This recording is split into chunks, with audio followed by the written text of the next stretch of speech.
पिछले एपिसोड में Elder D हैरान हो गया था क्योंकि मिस बिंग अपने टीचर की एकमात्र स्टूडेंट है, लेकिन उसे भी अपने मास्टर के बारे में कुछ भी पता नहीं है। इसके बाद वो मिस बिंग से कहता है कि मुझे लगता है तुम अपने मास्टर की सबसे अच्छी स्टूडेंट हो, क्योंकि वो भी सेंगडन के एल्डर से काफी बेटर है। इसलिए तुम हमेशा ही उसे अपना टीचर मानना, क्योंकि ऐसे मास्टर बार बार नहीं मिलते। जिस पर मिस बिंग एल्डर डी से कहती है कि मैं आपकी बात समझ गई। इसके बाद एल्डर डी यहाँ से जाने लगता है क्योंकि इसे मिस बिंग के मास्टर के लिए कोई चीज खोजनी है, और इसके बाद वो यहाँ से जाने लगता है। लेकिन तभी मिस बिंग इसे रोकती है क्योंकि वो इससे कोई बात करना चाहती थी। इसके बाद वो कहती है कि अगर मेरे मास्टर इस पैलेस में कहीं भी दिखाई दें तब आप उसी समय आप किसी को मेरे पास भेज दीजिएगा। मिस बिंग की यह बात सुनकर एल्डर डी कुछ सोचने लगता है और कहता है कि वैसे तो तुम्हारे मास्टर कठोर नहीं है, लेकिन अगर वो उस बात से गुस्सा हो गए फिर इस बारे में तुम्हें सब कुछ बता देना होगा, क्योंकि मुझे फ्यूचर में उनके साथ बहुत लंबे समय तक काम करना है, इसलिए मैं उनके साथ अपने रिलेशन को खराब नहीं करना चाहता। यह सुनकर मिस बिंग इसकी बात मान जाती है और अब एल्डर डी यहाँ से चला जाता है। वहीं एल्डर लियू बाहर इंतजार कर रहा था, जहाँ पर एल्डर डी और मिस बिंग भी आ जाते हैं। इसके बाद एल्डर लियू इनके पास आता है और मिस बिंग इसे तुरंत कैंगलिंग माउंटेन में जाने के लिए कहती है, जहाँ पर इसे एक फ्लैग लगाना है। लेकिन एल्डर लियू को इस बारे में कुछ भी समझ नहीं आता। इसके बाद हम टैन्यू को एक जगह पर देखते हैं जहाँ पर वो आइस एट्रीब्यूट को प्रैक्टिस कर रहा था। इसके कुछ समय बाद वो काफी खुश हो जाता है और कहने लगता है कि ice attribute best cleaning fire के जैसी नहीं है, लेकिन फिर भी होंगमेंग आइस को निगलने के बाद यह दूसरे लेवल पर आ गया है, जिसकी वजह से पावर काफी हद तक बढ़ गई है और यह चीज दूसरे लेवल वाले किसी भी वेपन को डिस्ट्रॉय कर सकती है। लेकिन इसी के साथ टैन्यू की बॉडी भी काफी पावरफुल हो चुकी है, क्योंकि उसने आइस एट्रीब्यूट के साथ साथ अपनी बॉडी को भी दूसरे लेवल पर प्रैक्टिस कर लिया है, जिसकी वजह से इसकी हार्डनेस टॉप लेवल की हो गई है। इसलिए वो अब किसी भी चीज को बिना हाथ लगाए चीर सकता है। इसके बाद वो कहने लगता है कि सोल की ताकत फीटल सोल मिरर के ग्रेट परफेक्शन के जैसी हो गई है, जिसे केवल गॉड गिफ्ट से ही अचीव किया जा सकता है। लेकिन फिर भी टैन्यू को फीटल सोल मिरर के 8 फोल्ड बैरियर के बारे में उतना पता नहीं है। फिर वो कहने लगता है, लेकिन जब मैं टेस्ट को पास कर लूंगा उसके बाद मुझे टाइम एंड स्पेस टावर में जाने का मौका मिलेगा, उसके बाद प्रमोशन तो पक्का है। इसके बाद टैन्यू अपना आइस एट्रीब्यूट लेता है और अब यहाँ से निकल जाता है। लेकिन इसके बाद टैन्यू जैसे ही बाहर निकलता है, यहाँ पर दो और पावरफुल स्टूडेंट आ जाते हैं। इनको देखते ही टैन्यू समझ जाता है कि जरूर कोई बात है, लेकिन इस वक्त वो चीजों को खराब नहीं करना चाहता था, इसलिए वो यहाँ से जाने लगता है। लेकिन तभी लड़का इसकी बेइज्जती करने लगता है और इसे रुकने के लिए कहता है। यह सुनते ही टैन्यू को गुस्सा आ जाता है और कहता है, अगर तुमने फिर कहा तो।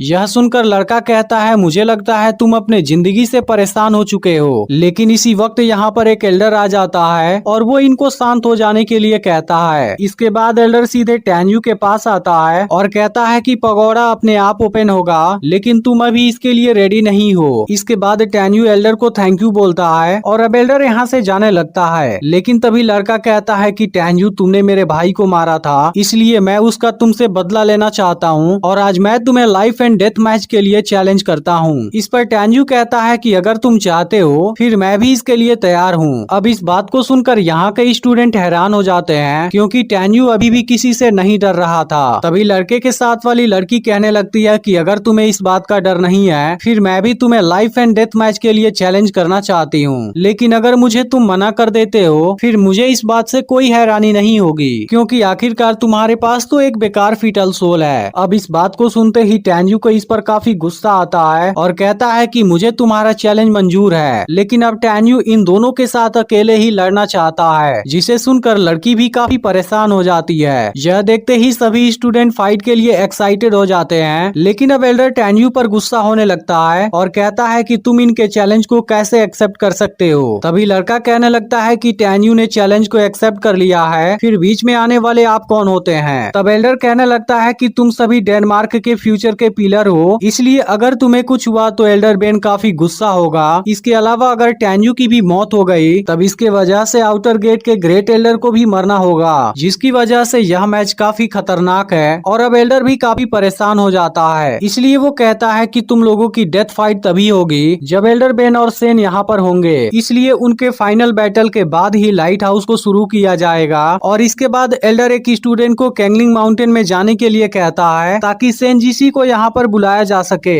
इसके बाद एल्डर बेन के स्टूडेंट को भी उसे बुलाने के लिए भेजता है। अब ऐसी सिचुएशन को देख सभी स्टूडेंट भी हैरान होते हैं और कहते हैं कि यहाँ पर कुछ बड़ा होगा। अब इस बारे में पता चलने पर एल्डर बेन काफी खुश होता है और कहता है कि टैन्यू तो अभी काफी यंग है, लेकिन वो सियाओ चियान के थोड़े से इंसल्ट को भी बर्दाश्त नहीं कर सका। इसके बाद वो अपने स्टूडेंट को यहाँ से जाने के लिए कहता है, क्योंकि वो नहाने और अपना कपड़ा चेंज करने के बाद वहाँ पर आएगा। और अब एल्डर बेन इस बात से काफी खुश था। वहीं अब सेन को भी इस बारे में पता चल गया है और वो टैन्यू के बारे में काफी परेशान होने लगा है। इसके बाद वो कहने लगता है कि इस खरगोश के बच्चे ने एक ही समय पर 2 लोगों के चैलेंज को एक्सेप्ट कर लिया। फिर वो उस जगह पर जाने के लिए अपना स्पीड बोट निकाल लेता है, जिसे देख डेनियल हैरान हो जाता है, क्योंकि अब वो भी उस जगह पर जाना चाहता है। इसके बाद सेन इसे अपने साथ में ले लेता है और अब दोनों यहाँ से निकल जाते हैं, जिसके बाद एपिसोड यहीं पर एंड हो जाता है। लेकिन अगर आपने इसका पिछला एपिसोड मिस कर दिया हो, फिर आप लेफ्ट वाली वीडियो को जरूर देख लेना और चैनल को सब्सक्राइब करके नोटिफिकेशन को ऑल पर जरूर सेट कर देना।